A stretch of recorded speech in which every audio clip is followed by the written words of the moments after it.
ज्ञानवापी को लेकर बिगड़े जगत गुरु परमहंस के बोल, कहा हाथ में लेंगे कानून। अयोध्या तपस्वी छानवी के पीठाधीश्वर जगत गुरु परमहंस का विवादित बयान सामने आया है। वे सोमवार शाम 4:30 बजे सुल्तानपुर के कुड़ेभार स्थित मदनपुर पहुंचे। ज्ञानवापी पर मीडिया द्वारा पूछे गए सवाल पर उन्होंने कहा, हम लोग संवैधानिक दायरे में इंतजार कर रहे हैं, लेकिन राम मंदिर जैसा इंतजार नहीं करेंगे।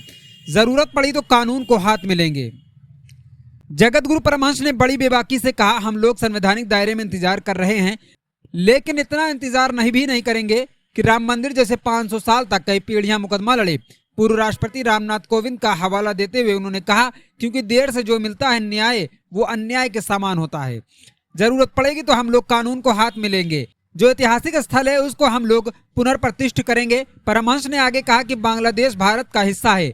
जब से वो अलग हुआ है और इस्लामिक राष्ट्र बना तो वहाँ लगातार सनातनियों पर अत्याचार हुए, हिंसा हुई, रेप हुए और सनातनियों की संख्या दिनों दिन कम हुई है।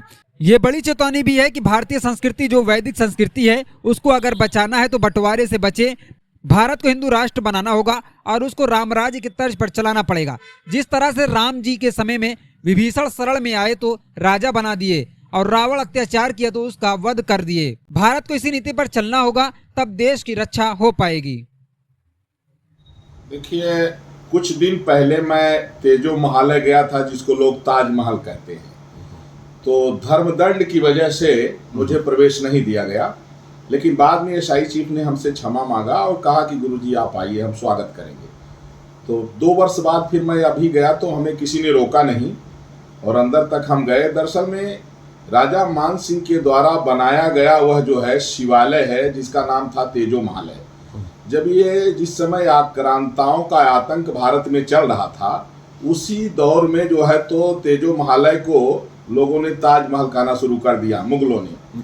जैसे राम मंदिर जहाँ है वो उसको लोग बाबरी मस्जिद कहते थे, लेकिन बाद में सच सामने आया।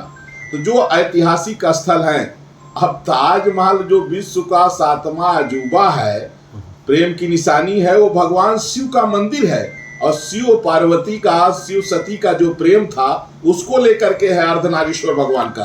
ताजमहल तो अपनी बेटी से रेप करता था शाहजहां, तो शाहजहां का तो नाम लेना कलंक है। और उसका लड़का जो है औरंगजेब अपने 3 भाई का कत्ल किया, शाहजहां को जेल में सड़ा दिया था।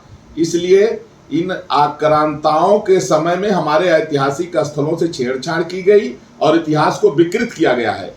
एक बार इसको लेकर के माननीय गृह मंत्री श्री अमित शाह जी ने भी कहा था कि जो इतिहास से छेड़छाड़ हुई है, अब आप लोग प्रयास करके और जो वास्तविकता है, सही इतिहास है, उसको बताइए। हम लोग उसी काम में लगे हुए हैं। महाराज जी, जिस तरह से अभी ज्ञानवापी को लेकर के जो सिविल कोर्ट से वहाँ पर हिंदू याचिका जो खारिज हुई है हिंदू पक्ष की, तो उसको लेकर के क्या कहना चाहेंगे? देखिए,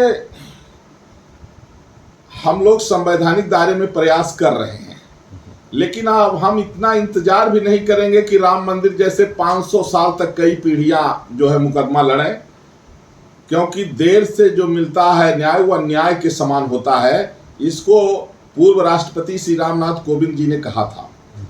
तो जरूरत पड़ेगी तो हम लोग कानून को हाथ में लेंगे और जो ऐतिहासिक स्थल है उसको हम लोग पुनर्प्रतिष्ठित करेंगे। महाराज जी, जिस तरह से अभी बांग्लादेश में जो अल्पसंख्यक हैं उनके ऊपर जिस तरह से अत्याचार हुआ है, तो उसको लेकर के क्या कहना चाहेंगे? देखिए, बांग्लादेश भारत का हिस्सा है, लेकिन जब से वह अलग हुआ, इस्लामिक राष्ट्र बना, तो लगातार वहाँ जो है सनातनियों के ऊपर अत्याचार हुए, हिंसा हुई, रेप हुए और सनातनियों की, हिंदुओं की संख्या दिनों दिन कम हुई है। तो ये एक बड़ी चेतावनी भी है कि भारतीय संस्कृति जो वैदिक संस्कृति है उसको अगर बचाना है तो बंटवारे से बचे हुए भारत को हिंदू राष्ट्र बनाना होगा और उसको जो राम राज्य के तर्ज पर चलाना पड़ेगा। जिस तरह से राम जी के समय में विभीषण शरण में आए तो राजा बना दिए और रावण अत्याचार किया तो उसको वध कर दिए। तो भारत को उसी नीति पर चलना होगा, तब जा करके जो है तो धर्म की रक्षा हो पाएगी।